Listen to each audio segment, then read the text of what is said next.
That's why I think it was like a good palate cleanser and almost relaxing. Not that reading about a killer is relaxing. Yeah. The style is just, let's slow the pace down. It was restful in that way. Stephen King, like, it's a very slow build up. It does get to the point where you're just like, I need to know what's next. But it's a slow build up. Yeah. And that's what I like about that. All right, welcome back to another episode of David and Gabby's Book Club. I'm David. This is my beautiful wife, Gabby. Hey, everyone. And this is a podcast where we talk about the books that we're reading and other book-related topics. So, Gabby, what are we talking about today? Today we're talking about Stephen King. We recently read some Stephen King this last year, and so we're just going to talk through a lot of that, what we were expecting when we picked up a Stephen King book, what we actually encountered when we read Stephen King. We're going to go through a fairy tale review, his book Fairy Tale. That was the first Stephen King book we read. Yep. Because we had never read any Stephen King books. So this is from a perspective of a new Stephen King-ers. Yeah. And then we're going to talk through, David actually read some more books of his after Fairy Tale. And so we're just going to talk through that and kind of how he got a little bit burnt out on those, why he ended up taking a pause. And then that just naturally led us to the question of, is reading dark books bad for you? So we did a little research on it and we're going to talk through that. And very little research. I mean, very little research, but we have opinions on it too. So mostly we'll talk about our opinions. Yeah. And then, we're going to end the podcast with whether or not we would recommend you reading Stephen King. Yeah. So let's get into it. That's actually a lot to cover in an episode. So we're pretty ambitious today. And this is our second time recording this episode because I forgot to hit record the first time. There was about 40 minutes of our lives lost. And I was But it'll probably be even better this time around. You won't know, but we'll know. Yeah. And it'll be better because the Chiefs just won. Yes. Against Texans. And the babies are both asleep. And out, they haven't even budged. And last time around, that was not the case. Yep. So, I mean, if you watched the previous two episodes, you saw that we had quite the adventure. Baby. Yeah. Anyways, let's get into it. What were you expecting when I said we should read a Stephen King book? I've always thought of Stephen King, like when you say Stephen King, immediately what I think of is It and Pet Sematary and just scary, jumpy books that have turned into some of like the classics of scary movies. Like you look at all the classics of scary movies and almost all of them are Stephen King novels. So yeah, that's and is that your cup of tea? No, it was like, and that's the thing. Like I'm not a scary movie guy. I've never been a scary movie guy, and so I've always been like, scary books, no, not for me. And so my thing was like, Stephen King, sure, he's a great writer, that's awesome, all well and good. Not my thing though. Not interested. Like, had zero interest because I was like, scary things are not my thing. Yeah, it's just not. And I mean, it hasn't been your cup of tea either. No, it really hasn't. But so here's the thing, I didn't know what Stephen King was known for. She had no idea. For Christmas one year, I think my aunt got me the book 11/22/63 by him, which is a book about JFK's assassination, like going back in time to try to stop that. I didn't make it all the way through, not because I didn't like it, but because I think I just got busy with schoolwork. Yeah, and so I DNF'd it, but it wasn't a scary book that I remembered, and so I had heard his name before. And I had encountered that book. And scary is just not the world I live in. She had not a clue that Stephen King was like a scary book author. That's yeah, when David told me, like, I also haven't watched it or like know a whole lot about it other than that there's a clown, I guess. But when David said that he wrote that, I was like, it was a book before it was a movie? I was like you're kidding, right? And I said no. I was like, literally almost I've learned a lot. Yeah, like so many of the classic scary movies are Stephen King novels. Yeah. Like that's what he even people who like, most people who don't read, a lot of people know Stephen King and know like he is what he's known for, the scary author guy. Yeah, so apparently I live under a rock. But anyway, Wild. I learned that. So I wasn't expecting anything in particular. Yeah. Actually, so the book that I stumbled upon that I thought that we should read was Fairy Tale. And so I think you said that we were reading Will of the Many. I didn't remember what book we were reading. We were reading The Will of the Many. And I wanted to stop. Yeah, it just wasn't for you. And so I needed a break. And so I was trying to figure out what to read next. And so I was listening to this podcast. I don't remember what the podcast was. But essentially like trying to get some recommendations of what to read. And that podcast sold me on Fairy Tale. And so I texted David. I didn't even like confer with David. I was like, this is what we're reading next. Don't worry. I've already borrowed it from the library. Apparently it's a good audiobook. I've also borrowed the audiobook from the library. Like it's set up in our Kindle app. It's a go. And you were like, all right. Cool. What's it about? Yeah. I literally was just like, all right, what's the book about? Yeah. What was your reaction when I was like, let's read Stephen King? I don't know, because when you told me what it was about, I was like, oh, it's not a scary book, I don't think. I have my exact worded text to you. Yeah, you looked up the text. I did. I looked up the text. I was like, when I asked her what it was about. How did this go down again? Like, I remember messaging you. And so I was like, you asked me, what's it about? And I was like, a kid who meets an old man with a dog who starts to help him out. And the old man is like a gatekeeper to a fantasy world. That's it. That's all I had. And like, I looked at it, I was like, I mean, sure. Sure.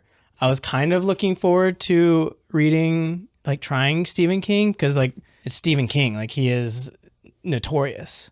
And so I was a little excited on that side of being able to say, yes, I've read Stephen King, even if it's not like his most famous. Like I don't think I'll ever read it. So yeah, you can try and ask us to.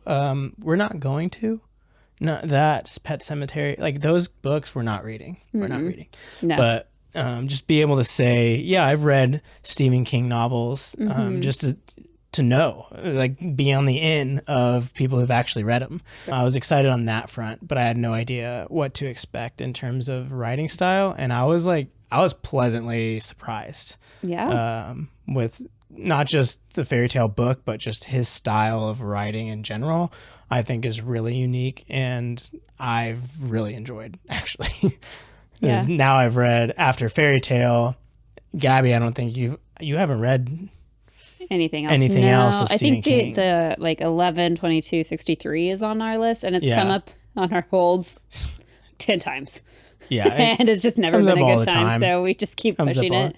One day. Yeah. Well, I'm confident one day. Libby has like, you can pause the hold for like up to it has like 1, 2, 3, all the way up to 30. And then after 30, it skips to like 180. You can't choose any time between there. So I kept doing like 30, 30, 30, 30. And then I was like, we're not getting there anytime soon. It's 180. And then it came up again. And it came up again. I was like, another 180.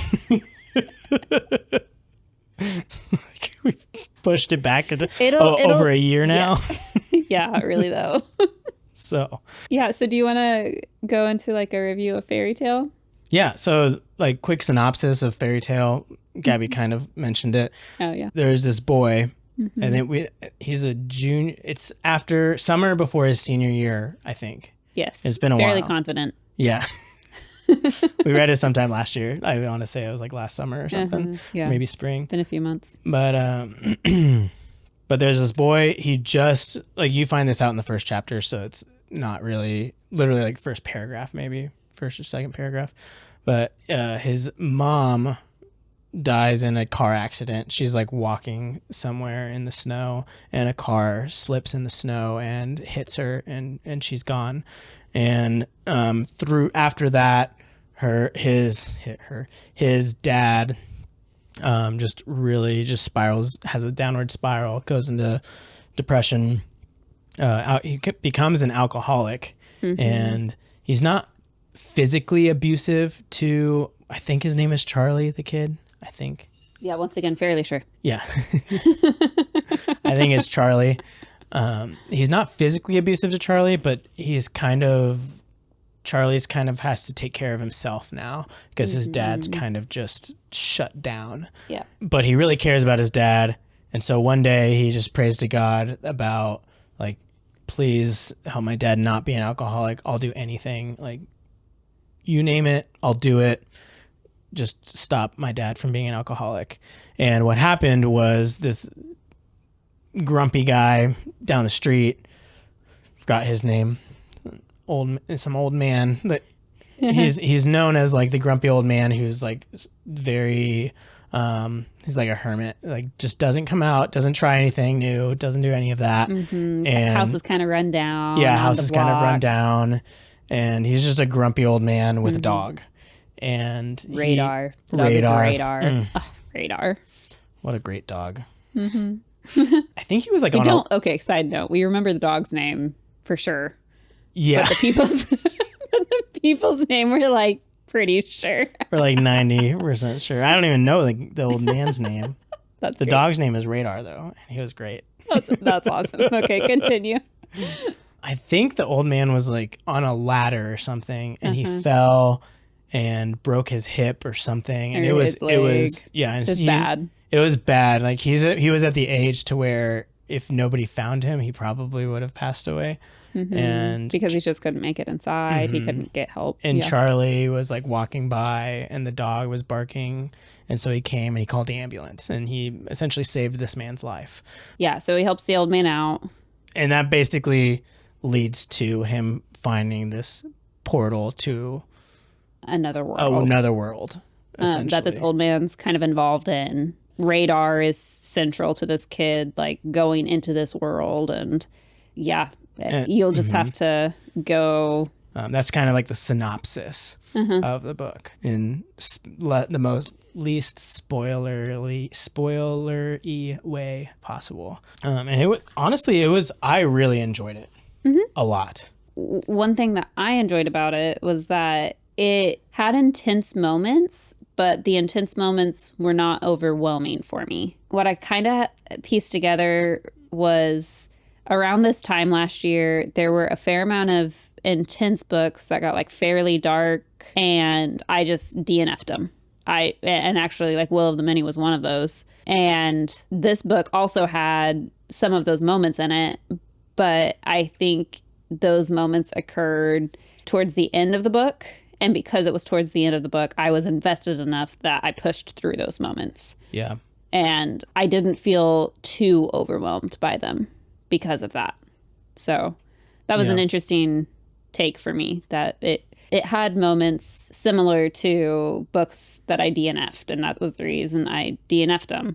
But I finished this one. So that was kind of cool. Yeah. Kind of cool. I think that like kind of lends to just Stephen King's style of writing.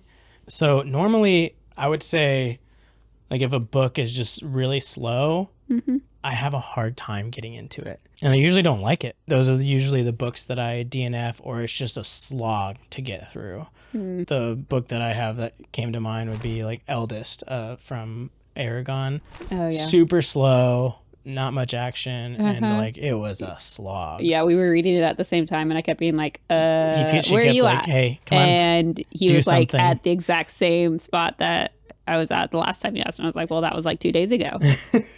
I want to talk about this. Come on. It took me like a month to get through that book because I was just like, oh. Yeah.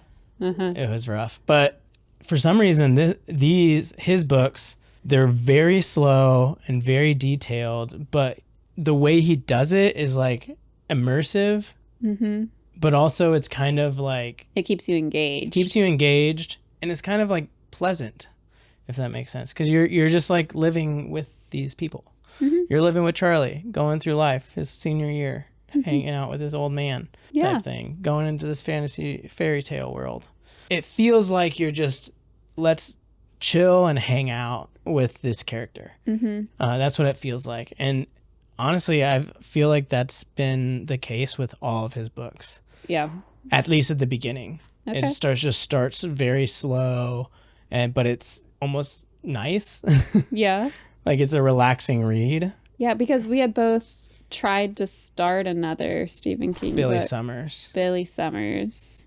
I DNF'd that one We because both DNF'd it. we both DNF'd Yeah, it that was because another one we because DNF'd that that we one forgot the- felt too slow. I don't remember why. I think it was just like I lost interest and Yeah. maybe a hold came up that I was really, really excited for. And I was like, I'd rather I think read that one was just bad timing. Yeah. I want to try that one again because I've heard great things about Billy Summers. Yeah. Billy Summers, I think. I don't know. Radar. It's the dog's name.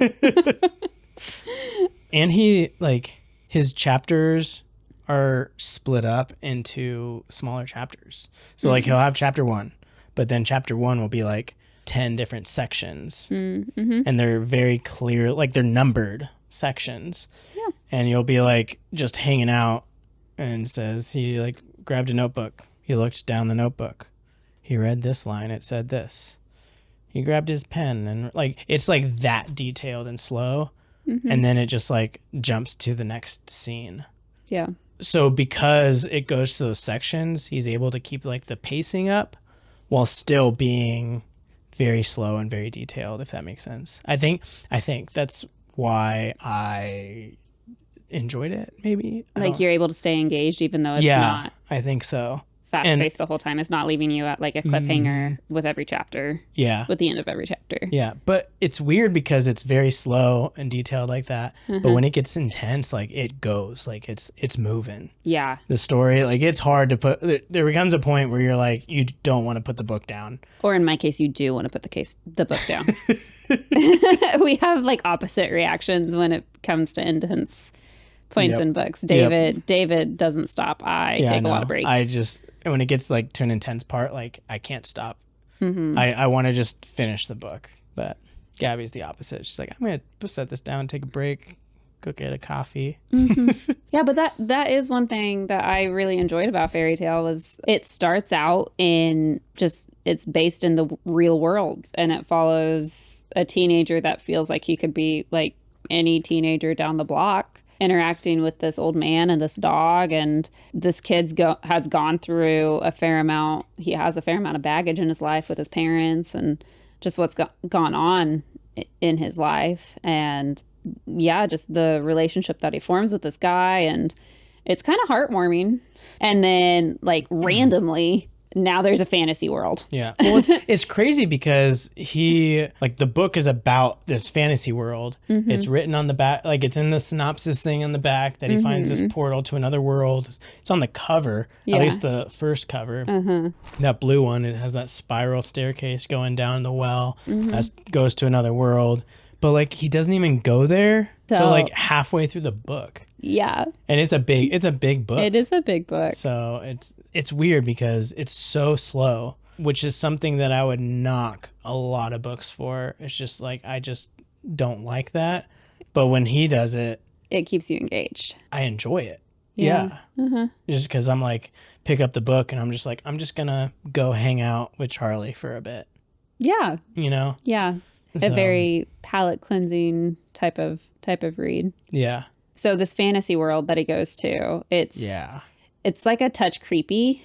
I described it as it's like the Wizard of Oz world, but has that. If you've ever seen Into the Woods, it's pretty much Into the Woods is basically retelling the story, like fairy tale stuff, like the classic Disney stuff, but they include the darker sides of like the original fairy tales before Disney grabbed them and Disney-fied them. And it's kind of creepy, some of the things that happen in it. And I would describe this world as like the Wizard of Oz world, but a creepy, disturbing little twist. Yeah. I want to say it's a scary twist. No. It's just like it wasn't too much for me. Yeah, it was just a little creepy, a little disturbing.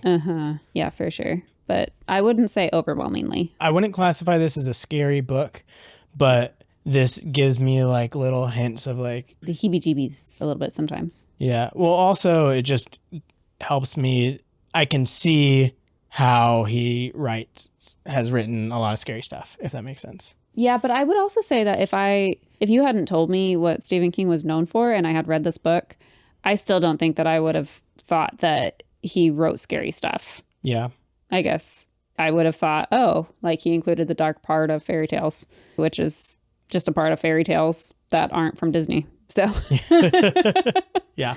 yeah, kind of that level. Gotcha. I would say that was kind of my take. Yeah. I will say the audiobook, I'm usually like, I like audiobooks in the sense that they help me to get through books faster. I can listen to them while doing things around the house, and it helps that way. But this audiobook, it was great. Like, it was so good in terms of the performance, the voice actor. Mm-hmm. He did an incredible job of reading it. Like, just his tone and everything fit the theme of this book so well. It was just like, yeah. So my dad, today he kind of relapsed again. I just don't like it when he relapses. It makes me so sad. I just wish he wouldn't be an alcoholic anymore. It's like that kind of just chill, relaxed, almost a lazy read, but it fits so perfectly with the tone of this book and how it reads and stuff. Like, if I were to rate just the audiobook in terms of how good of an audiobook it is, I'd 5 out of 5. Like, I would say it's probably one of the best that I've ever listened to. Granted, I haven't listened to a ton. I've listened to probably listened to a good handful. Yeah, probably. I would say between like 20 and 30. But a fair amount of those are like self-help books. Maybe not Yeah, all that's of true. them fantasy Which or fiction. most self-help books are awful. Yeah. I mean, it's not really engaging stuff to read. And so that's Yeah. probably part of it. Yeah. Like, it's not exciting. It's not a story most of the time. I will say that $1 Million Weekend, because the author read it, and that was a good self-help audiobook in terms of, like, he was just very excited about this stuff. Okay. About what he was teaching. About what he was reading. Okay. So that does lend to a good audiobook. Cal Newport, though, that guy needs to find a new person to read his books. Yeah.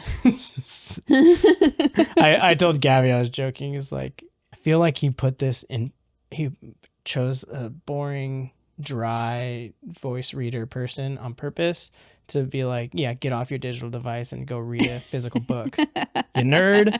Like, that's my theory.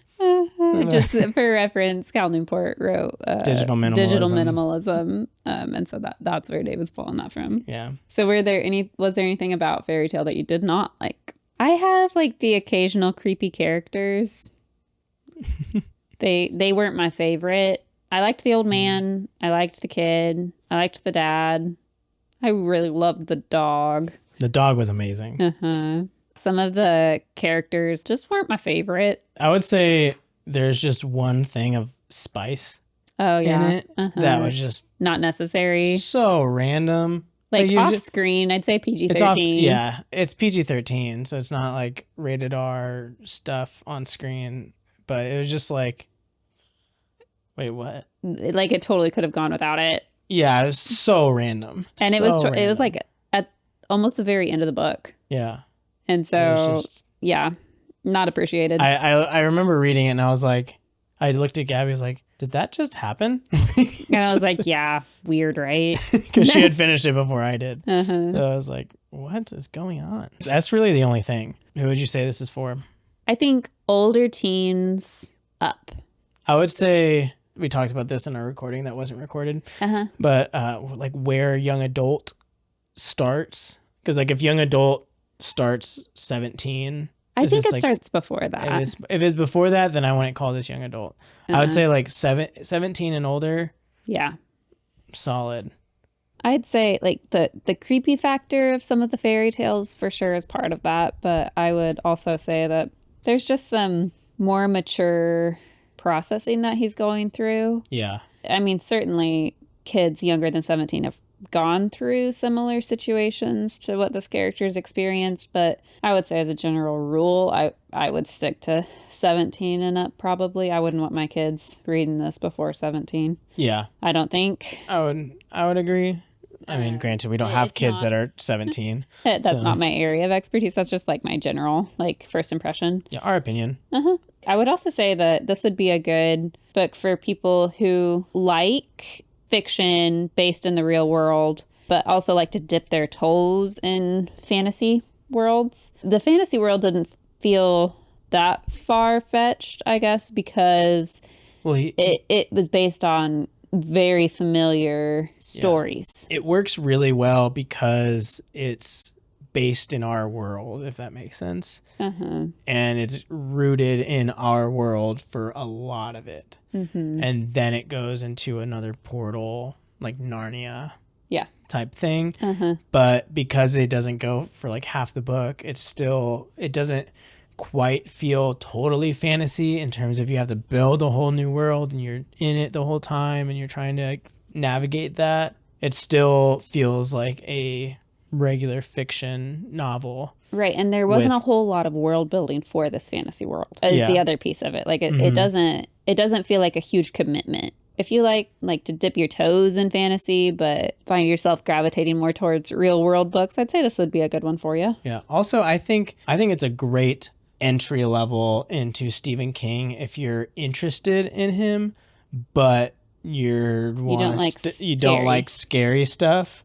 I think this would be a really enjoyable read, regardless. Even if you're not into scary stuff, but you've heard good things about Stephen King, you've just never read any of his stuff because you don't like intense, scary, creepy stuff. Fairy tale, great. Yeah. Solid book still. I would still recommend it for you. Know that it's really long. It is a pretty long book. Yeah.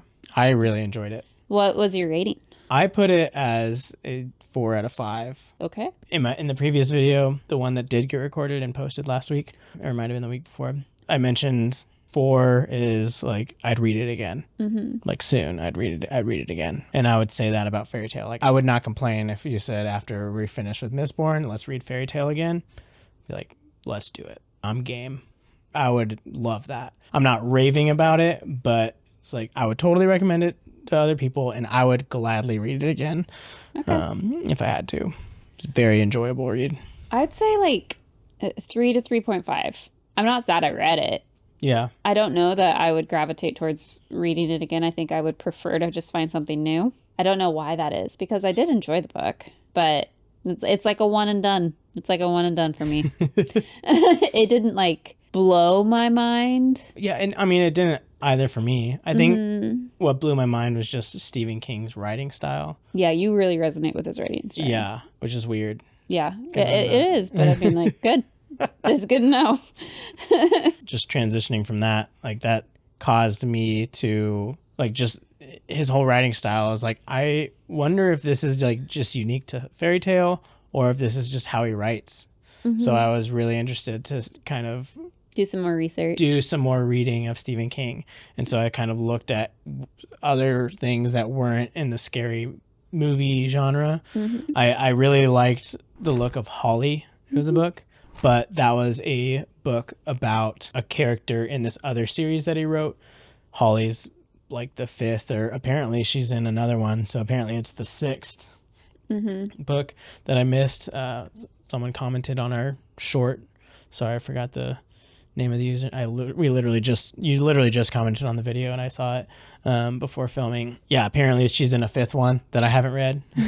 Instead of just reading Holly, I went back and read the Bill Hodges trilogy, which is essentially Bill Hodges is a detective who's retired and he's kind of depressed and being a detective was his life. And now he's retired and old and doesn't have anything to do and kind of has a hard time seeing the point in living type thing.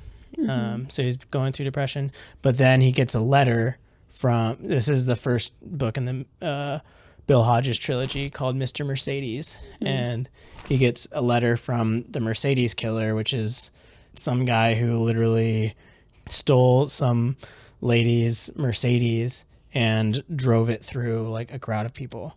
And he got away with it. They never caught him.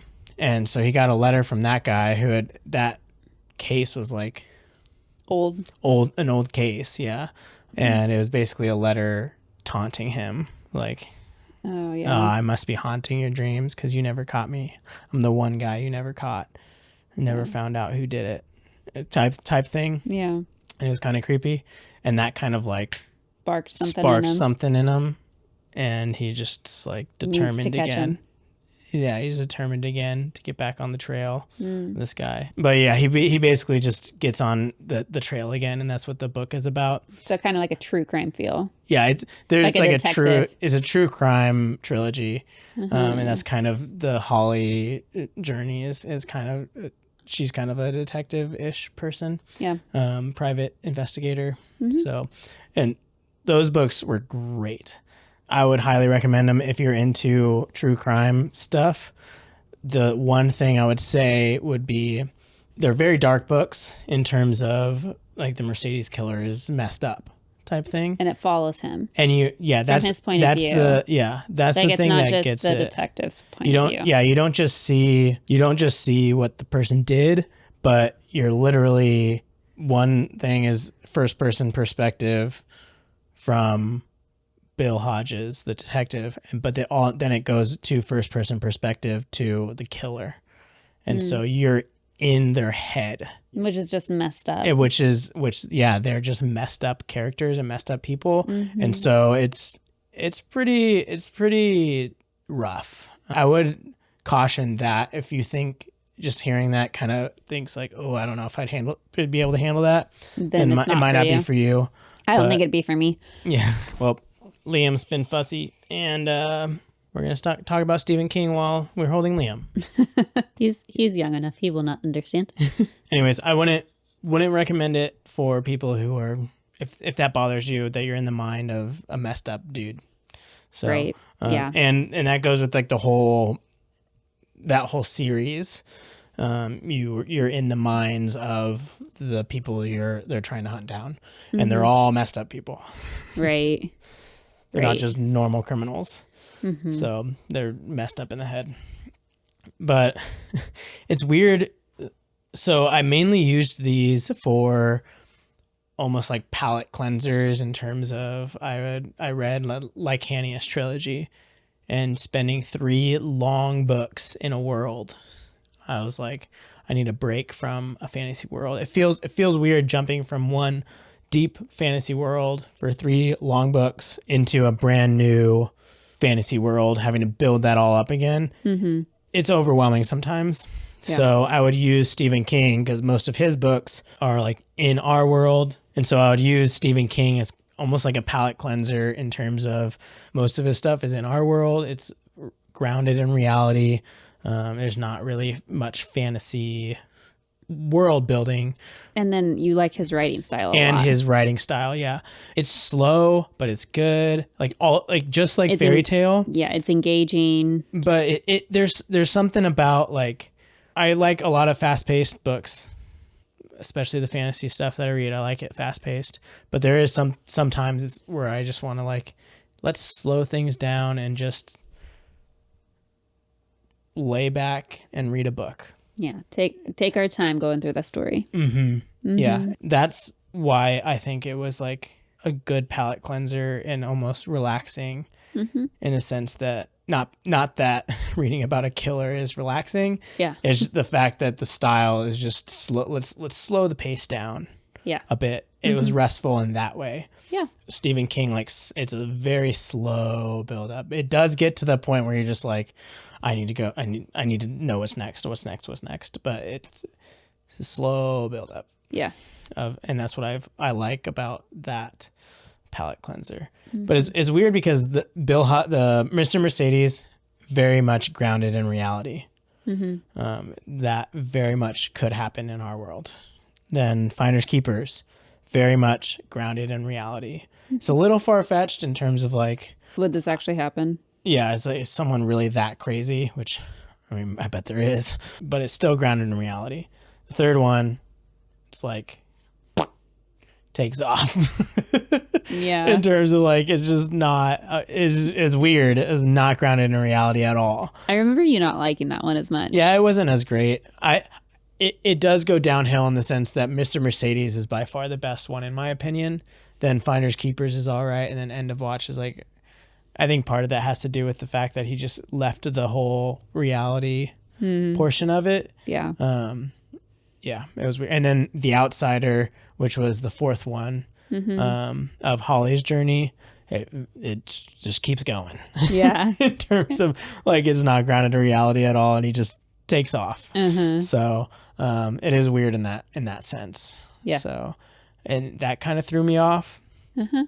But also, I read Lycanius, and then I read Mr. Mercedes. Then I went to something else, and I was treating, in my mind, I was like, I'll read Mr. Mercedes, then read another fantasy trilogy, and then for another palate cleanser, I'll read Finders Keepers, which is the second one, then another fantasy series, then so on and so forth. Right, just back and forth. Yeah. Like you said, like a palate cleanser. Yeah, I use them as a palate cleanser and just slowly go through it. Yeah. Well, no, it was Lord of the Rings that I read first, and then I used Mr. Mercedes as a palate cleanser. Then I read Lycanius. And then at that point, I was like, I just really want to get to Holly. So then I read, back to back, I read Finders Keepers, End of Watch, and The Outsider. And I think that's when I was just like spending 3 straight books in that dark of a mindset of like being in their heads. It was like, too much. Yeah, I was like, after reading The Outsider, I was like, I can't. Yeah. I can't do Holly right now. I need a break. You need a break from. Yeah, it was just like, just being in that, there's just messed up people, and you're in their head, in their thoughts. It's not a nice place to stay. Yeah, it's not a nice place to stay. It's not a happy place. Yeah. It's interesting because it did bring up the thought of like, okay, is it bad to Yeah, is it healthy for you? Is it healthy for you to just constantly be in that kind of state? Well, I guess I did write down ratings for each of the books. But I mean, you can share them. yeah, just really fast. Mr. Mercedes, it was a 4 out of 5. I thought it was like, I'd totally read that again. Yeah. No complaints. Finders Keepers and End of Watch were both like 3.5. It's like, I would put End of Watch at like 3. Okay. I think. So 4, 3.5, and then 3. 4, 3.5, then 3. Like Finders Keepers was like, it's pretty good. Yeah. I wouldn't read it again immediately. Maybe like way down the road. End of Watch was just like Meh.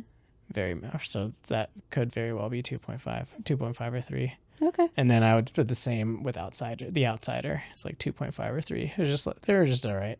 Yeah. They're all right. Holly, on the other hand, is hilarious. I love that character. Yeah. And so I stopped before I read the Holly book, but I really want to read Holly because he wrote a great character. So good. Yeah. Like, I think she's a favorite of a lot of people. Gotcha. Which is why he made her. it. That's pretty cool. But yeah, so that kind of raised the question because we were both kind of reading dark books at the time. Yeah, just like I would say like crime books. Yeah. Some of the books that I have that I read this last year.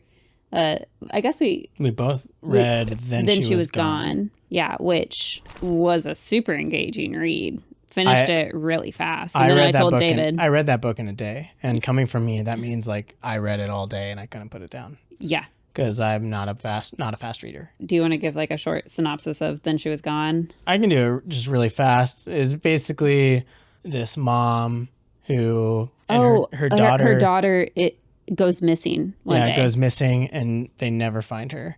And then it goes to like 10 or 12 years in the future. It follows multiple people and multiple timelines. Yeah. And you end up like realizing what happened. Yeah, it's just her moving on, but then all of that stuff like 10 years later, it's pretty intense. Yeah, it is super intense. And again, it kind of goes with you're in the mind of the person who criminal. committed the crime. Yeah, and they're messed up.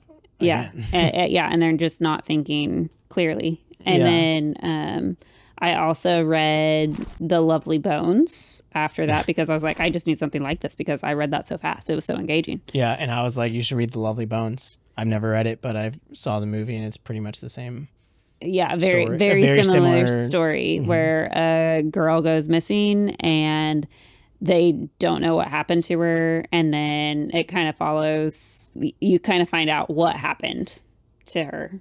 I also like I enjoy crime shows, Yeah. Like you listen crime to, podcasts. yeah, Like you listen I've to listened. Crime Junkie a Yeah, lot. Or you used to. I used to listen to Crime Junkie a lot. NCIS, Criminal Minds. Really enjoy kind of figuring out like what happened, who's at fault, all of these things. But after I read those two books, I don't my mind just kept going to, oh my goodness, in these books, these kids were stolen. And now I have kids. Yeah. And it was just a little too based in reality for me. I guess my Yeah. mind kept going to like these places where I didn't want it to go. Yeah. It created like fear and anxiety in my life that wasn't needed. And I don't know that it was super healthy, Yeah. I guess. Like it's like there has to be a balance. Like if you're completely naive about the evil in this world, that's not good. Yeah. It's weird because, yeah, on one end, stuff like that does happen.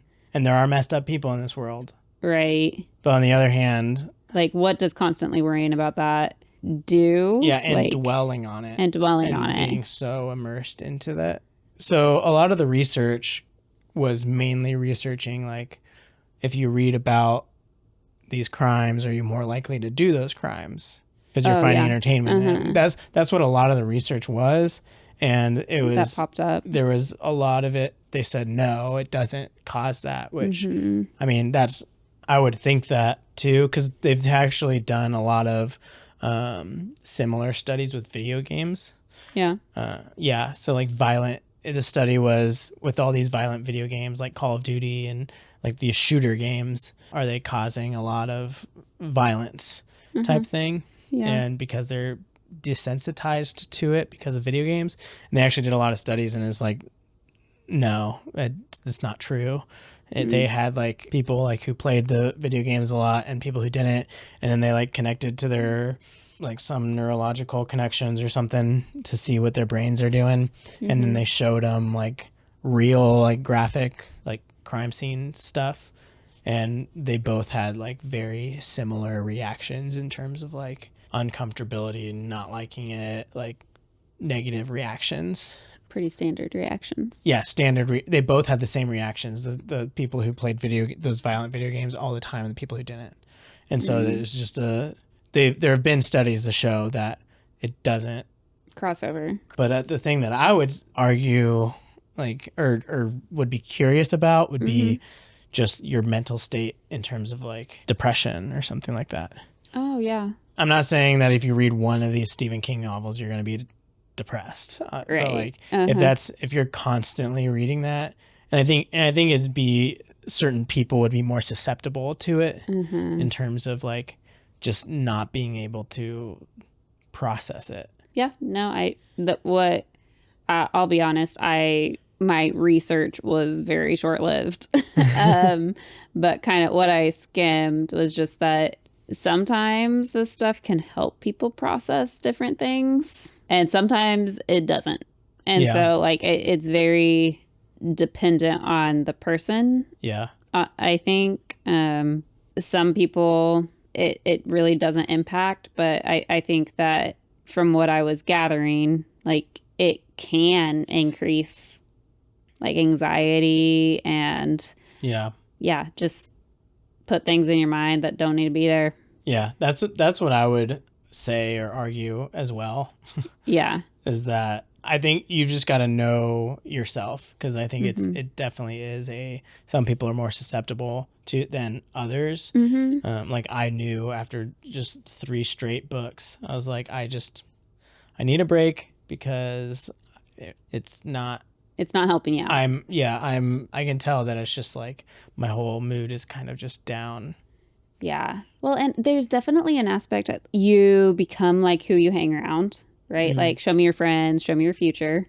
Yeah. There's an element of who you hang around impacts who you become. You become like the people you hang around. I think that there's a similar relationship to what you consume, how what you consume impacts like who you're becoming. If all I'm taking in and consuming is dark stuff, that's what I'm going to think on and dwell on and continue to process.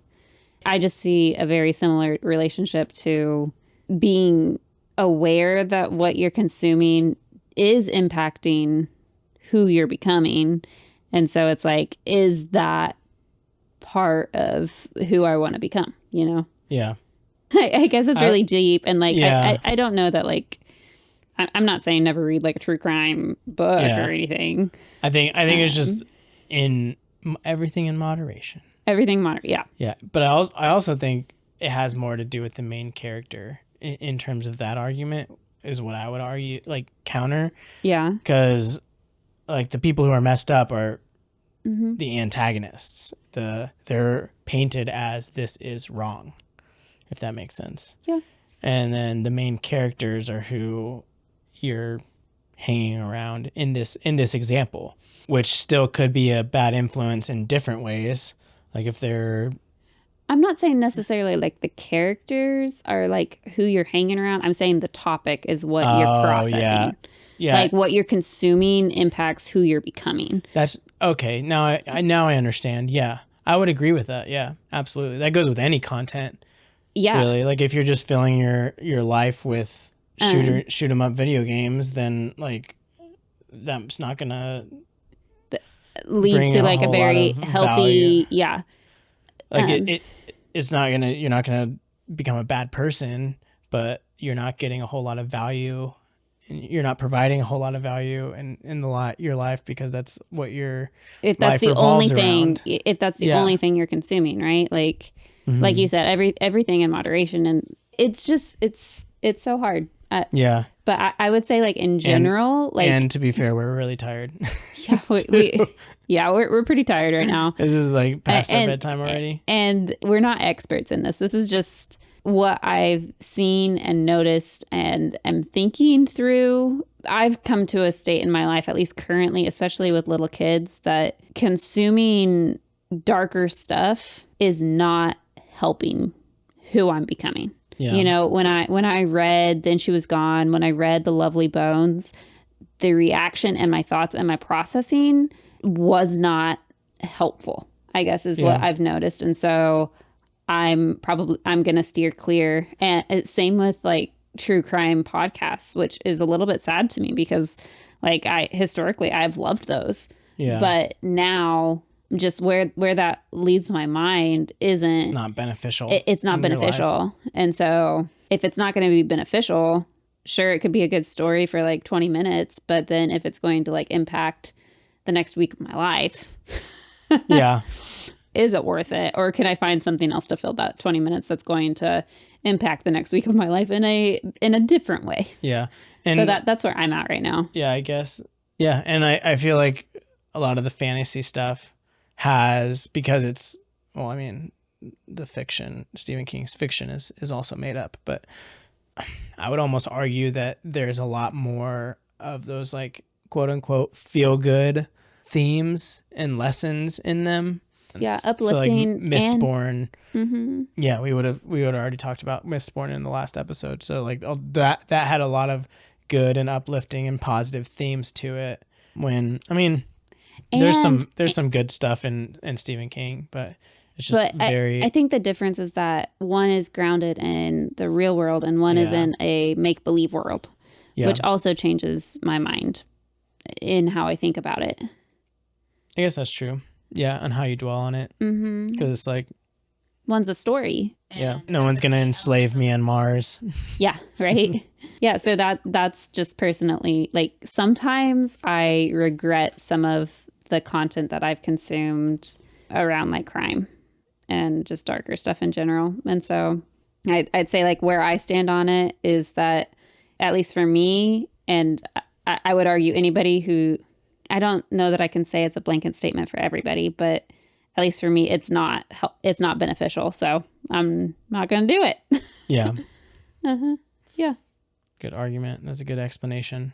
Thank you. I thought so. So would we recommend Stephen King as an author? I think so. Like, it just depends on, yes, because he's written such a variety of stuff. I've heard his Dark Tower series, which is a fantasy series, is pretty good, which I'd be interested in checking that out. Fairy Tale. Yeah, Fairy Tale. Solid. Go for it. Read it. And again, it all depends on what kind of person you are. Like, some of you might really enjoy Mr. Mercedes, and I still am going to read Holly. I want to finish that. Reading 3 of those books in a row, though, for me, it was a little much. I don't know if I would read that much again. I'd just read like one book at a time, in terms of like read a book and then go somewhere else to read something else. Right. And I might reach a different stage in my life when like I'm ready to read like a whodunit crime book again. Just like not right now. Yeah. But yeah, as an author in general, I think I see why he's notorious in terms of considered one of the like biggest and best authors of our generation. Like, I can see why he's an enjoyable read. Yeah, he's a good writer. So, yeah, if you've made it this far in the episode, congrats. Don't have one word for you, but it was good hanging out with you this long. Yeah, I mean, if you've made it this far, if you would hit the like button on YouTube, subscribe, or if you're listening on a podcast, if you'd like to follow us and leave a review of the podcast, that would mean a lot. Like, I mean, you're here at the end of the episode, you've obviously enjoyed it. So if you would hit like, subscribe, that'd be pretty cool. I'll do those things. That would mean a lot. It would mean a lot to us. Yeah, for sure. But it's been good hanging out with you. I hope you enjoyed the topic. And we're going to try to get our baby down. Yeah, we are. Wish us luck. We'll see you in the next one. All right. See ya.